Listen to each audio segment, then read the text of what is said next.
셀룰로즈 막이나 그리고 콤부차 만드는 스코비 막이나 차이가 없거든요.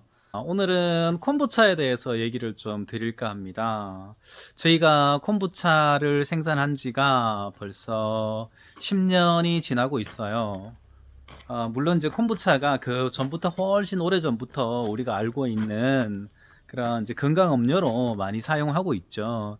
특히나 그 진시황이 불로 장생을 위해서 콤부차를 먹어왔다고 알려져 있고요. 그리고 또 그 헐리우드 스타들이 이렇게 몸매 관리라든지 이런 것 때문에 그 콤부차를 즐겨 마신다라고도 알려져 있습니다. 그래서 국내에서는 저희가 아마 최초가 아닌가 싶어요. 그러니까 상업용으로 콤부차를 생산을 해서 발효를 해서 판매를 하는 거는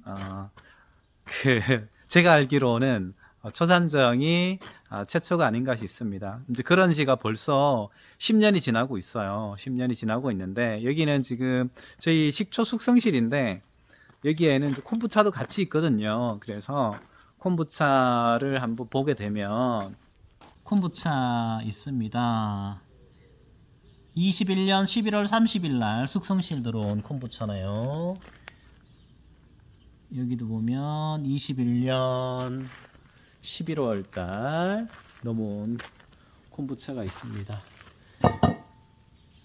여기도 21년 11월 30일 날 숙성실로 옮긴 콤부차가 있습니다. 그리고 콤부차 종류가 저희가 하나만 있는 게 아니라 도라지로도 콤부차를 만들어요. 녹차로만 콤부차를 만드는 게 아니라 많은 사람들이 콤부차 하게 되면은 홍차로 콤부차를 만드는 걸로 알고 계신데 홍차뿐만 아니라 뭐 녹차로도 많이 만들죠. 그리고 또 어떤 재료든 콤부차 재료는 다 됩니다. 예를 들자면 저희가 만드는 콤부차 중에 하나가 여기 보면 그 도라지 콤부차 있죠. 도라지로 콤부차를 만든 거예요. 얘가 22년 9월 29일 들어왔네요. 숙성실 온 게. 여기도 보면 22년 9월 도라지 콤부차 22년 9월 29일 날 이 숙성실로 옮긴 것을 확인할 수 있습니다. 저희가 10년 전에 처음에 했던 것은 도라지 콤부차예요. 그리고 또 설탕을 이용해서 콤부차를 만든 게 아니라 꿀을 이용했습니다. 벌꿀을 이용해서 콤부차를 만들었어요. 벌꿀을 이용해서 콤부차를 생산한 이유는 뭐냐면 콤부차의 스코비라 그러죠.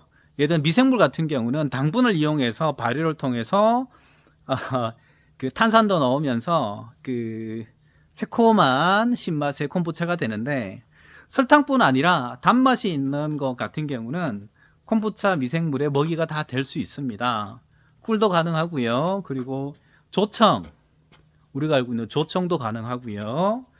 그리고 뭐 이제 과일 농축액 같은 경우 뭐 사과 농축액이나 어떤 이제 과일의 농축액 단맛이 있는 것은 콤부차 원료로 다 가능합니다. 근데 제가 왜 꿀을 이용해서 콤부차를 만들었냐면 꿀은 따뜻한 성질이죠. 그리고 콤부차 자체도 따뜻한 성질입니다. 그래서 여성분들이 드셨을 때 뭐 손발이 차다든지 그다음 냉한 분들이 많으세요. 아랫배가 차다든지.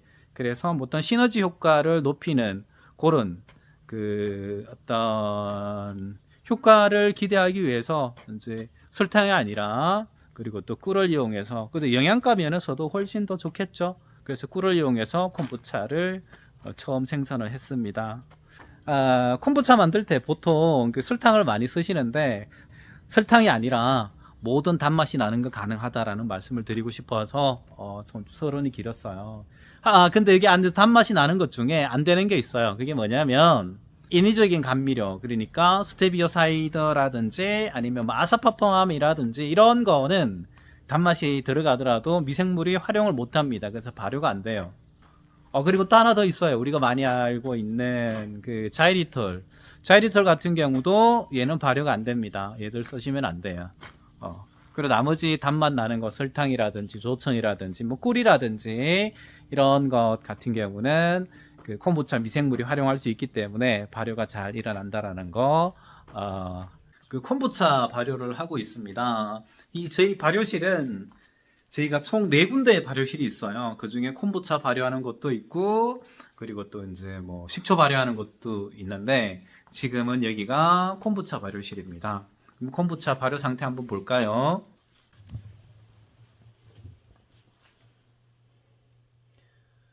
위에 지금 스코비가 잔뜩 이렇게 자라고 있는 모습이 보이죠? 막을 한번 걷어보면 이렇게 스코비가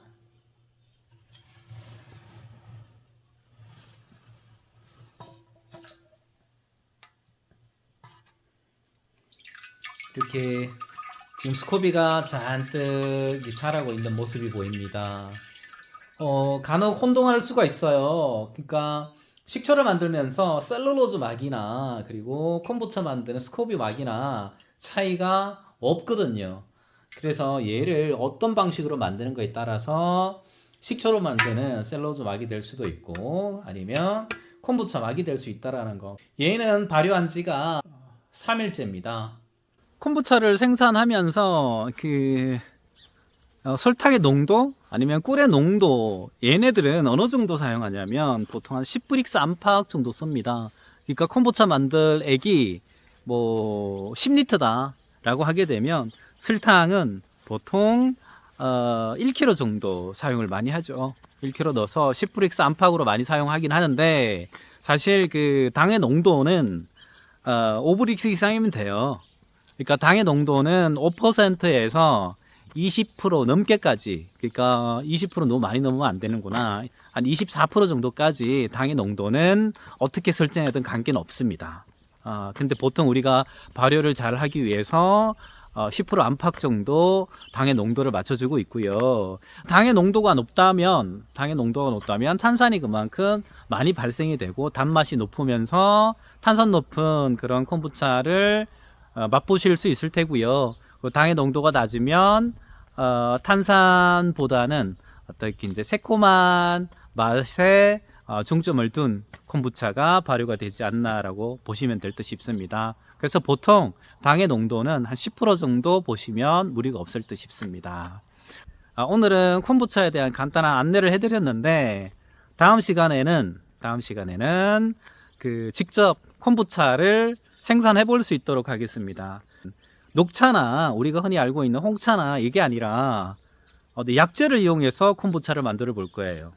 약재를 이용해서 어떤 뭐 남성이든 여성이든 아니면 나이가 많으신 분이든 아니면 뭐 그렇지 않든 약재를 이용한 콤부차, 그래서 시너지 효과를 높일 수 있는 콤부차 만들어 볼 수 있도록 하겠습니다.